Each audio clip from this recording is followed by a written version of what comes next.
For today's You Can't Make It Up segment, we go back to Tim Walz. Now, as we've discussed over the last several weeks, the fallout from this massive $1 billion Minnesota fraud scandal continues. We've talked a lot about Keith Ellison, the Minnesota Attorney General, and his role in covering this up. Tim Walz also has done a terrible job managing the fallout from this. Here is him in a press conference asked if he believes that the Somali community should be doing more to police themselves against this type of terrible fraudulent behavior. Look, it's not law-abiding citizens. If that were the case, there's a lot of white men should be holding a lot of white men accountable for the crimes that they have committed.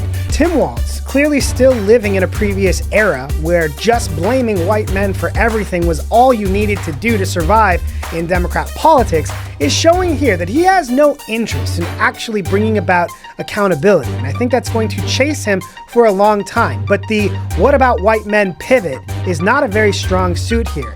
I think some of us scare them. I think I scare them a little bit why they spend so much time on it. No, I'm serious, because I can fix a truck. They know I'm not on this. Yeah. I'm not putting this in people's grill. I don't know if my identity is not hunting.